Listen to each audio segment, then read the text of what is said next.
All right, welcome to week 10.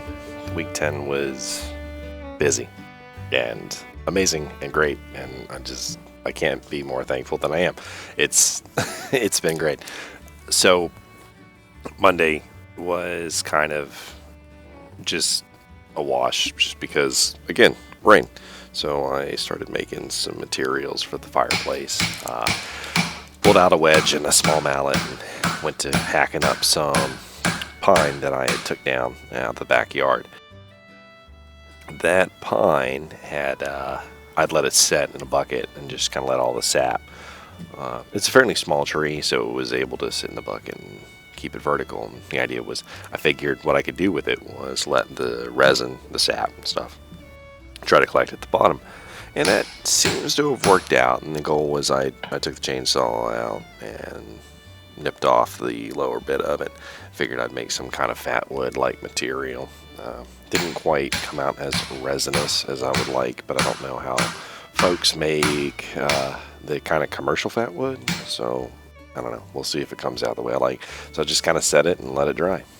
All right. After batoning for a little bit and wailing on my SE6, I was able to make a nice little pile of what I'm hoping it turns out to be fat wood, and set it up and let it dry. I then got to pulling out all the Christmas decorations that hadn't been pulled out of the attic, swapped out the mat. I discovered fun with mats.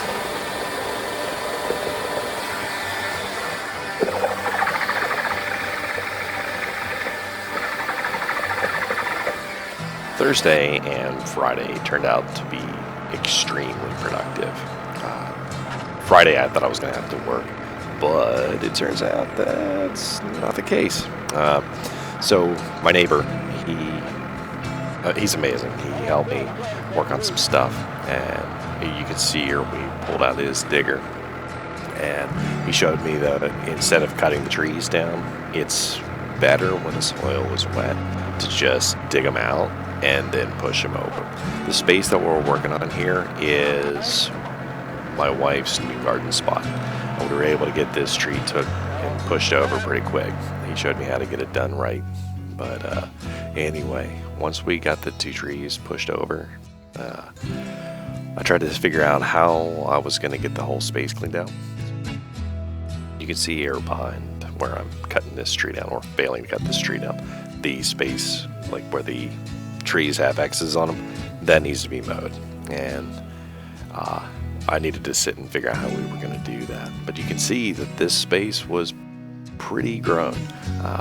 Except for the two trees, this is where Haley figured she would put our new gardens. As you can see, it's still pretty grown. So my next goal was to figure out how to get it all cleaned up, mowed, tilled, etc. But went down to his place and we played with his mini tiller because we figured, well, maybe that might be the way to do it. However, Friday turned out to be pretty amazing. When I got in there to help him work on a project, he wasn't able to go rent a ditch witch, so instead he grabbed his zero turn, we ran up, he mowed it, and then he let me borrow his tractor, showed me how to get work done.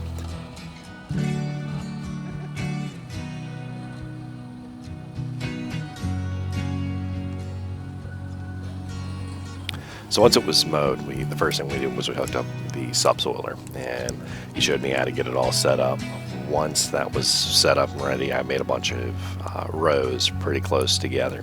I also had to do some cross hatching. We pulled up a ton of roots and cleaned up that whole space.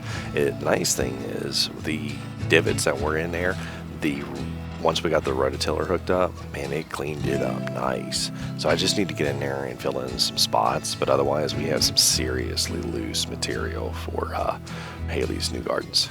Anyway, drove the tractor back and put it all up. I think this looks amazing. It's squared up nice. I'm so proud of how this thing came out. This is the first real tractor project I've ever worked on. I've done some small stuff, but this was the first thing I've ever really done big time. Anyway, this week's looking like it turned out really, really great, and I'm really grateful for Dawn having helped me out a ton. Anyway, thanks for watching. I hope you have a really great week. subscribe, and like for more.